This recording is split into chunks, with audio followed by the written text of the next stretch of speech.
Assalamualaikum warahmatullahi wabarakatuh. Di sini kami akan menjelaskan materi mengenai instalasi OS, di mana kelompok kami memilih untuk menginstal Windows 10. Kelompok kami terdiri dari Daryl Yori Muhammad, Fatur Rahman, Mei Ayuninsari, yaitu saya sendiri, Muhammad Nur Hakim, Raffi Dwi Saputra, dan Valentin Verli.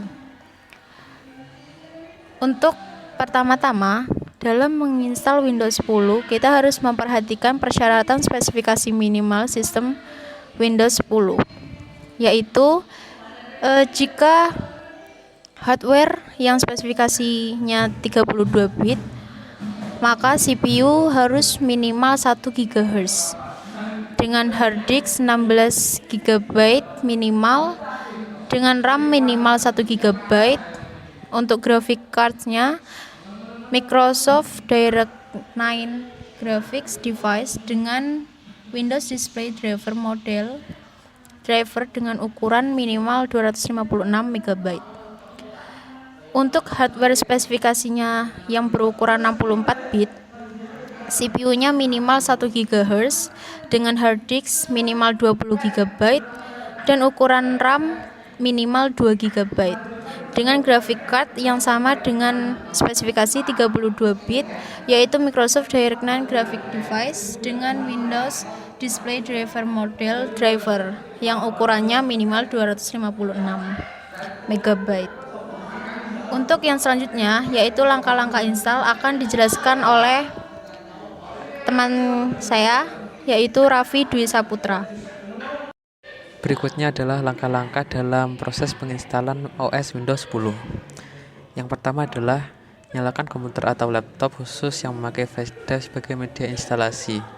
Masukkan terlebih dahulu flash disknya sebelum PC dinyalakan agar terdeteksi pada boot partition priority. Yang kedua, masukkan flash drive buat yang memakai flash USB sebagai medianya. Yang ketiga, atur boot atau booting pertama di menu BIOS atau UEFI. Untuk tampilan bermacam-macam tergantung mereknya. Kemudian masuk menu BIOS dengan menekan tombol Del terus-menerus dengan cepat saat menyalakan PC. Mungkin pada merek lain dapat mencoba menekan tombol F1, F2, S9, atau S10. Mungkin juga sambil menekan tombol Fn bersamaan dengan F1 atau F2 dan seterusnya, supaya tombol tersebut berfungsi. Berikut adalah contoh gambar untuk masuk ke dalam BIOS. Untuk langkah yang selanjutnya akan disampaikan oleh Muhammad Nur Hakim. Oke, sudah masuk menu BIOS, kemudian cari boot dan pastikan booting pertama menggunakan DVD atau flash disk sebagai medianya. Boot ini pada merek lain terkadang harus dicari dan disesuaikan, cari aja sampai ketemu. Oke.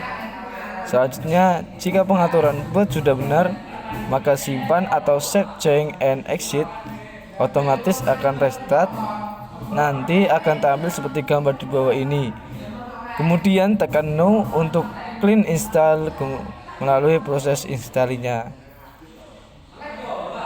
Kemudian setelah itu pilih bahasa Inggris, kemudian klik next, klik install now untuk melanjutkan. Klik kotak kecil di bagian I accept the license term dan kemudian klik next. Pilih custom install Windows only advanced. Ini adalah prosedur clean install dan melalui instalasi dari awal agar sistem terbebas dari virus dan bersih. Untuk langkah yang ke-10, yaitu pembagian partisi, akan disampaikan oleh Daryl Yori Muhammad. Selanjutnya, atur partisi untuk memilih penginstalan sistem sesuai dengan keinginan. Tapi, harap diingat, partisi sistem operasi sebelumnya harus dihapus dengan menekan delete, kemudian ganti dengan partisi baru. Pengaturan ini bisa dilakukan memakai kursor mouse yang diatur pada partisi tertentu. Nanti tombol pengaturan lengkap akan tersedia, seperti new untuk membuat partisi baru, delete untuk menghapus partisi, dan format untuk format partisi. Harap diperhatikan, partisi-partisi yang berisi data penting tidak terhapus. Ini merupakan langkah yang sangat penting dan harus hati-hati. Dan jika tidak yakin, simpan aja dulu data penting pada tempat lain yang aman dan ulangi lagi prosesnya dari awal. Selanjutnya, atur kursor pada partisi yang diinginkan untuk instalasi Windows yang baru. Kemudian, klik next seperti gambar di atas untuk melanjutkan dan berformat primary.